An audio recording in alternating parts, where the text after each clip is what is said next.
Me llamo Amparo, llevo 23 años trabajando en esta empresa que se dedica a varias cosas, pero en esta tienda en concreto es de salazones y de encurtidos, ¿vale? Tenemos aceitunas de toda España, hay muchas variedades, hay extremeñas, hay aragonesas, valencianas por supuesto. Luego nuestra especialidad es el esgarraet, que lo hacemos de cosecha propia.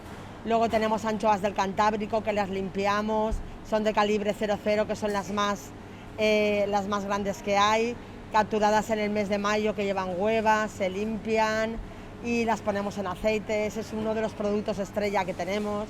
Tenemos masa de almóndiga para hacer croquetas de bacalao, que son caseras. Bacalao hay de varios tipos, de tipo inglés, llaubraoret, que es el nacional de aquí, el valenciano. Tenemos otro tipo de bacalao así también de Islandia. Tenemos pulpo a la gallega y sobre todo lo importante de las tiendecitas estas de mercado es que tratamos de tú a tú a la gente que nos compra.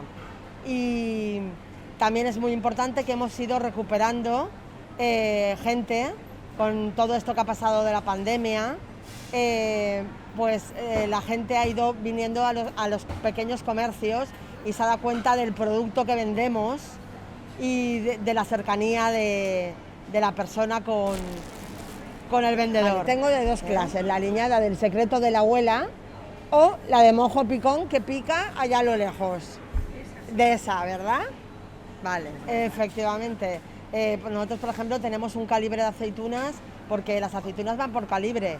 Es de las más gruesas que hay, con un sabor exquisito.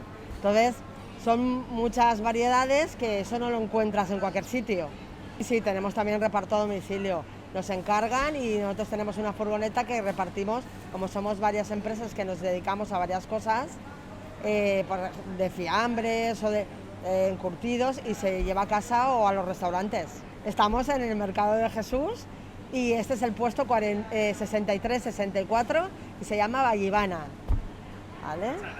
De nada, a vosotros.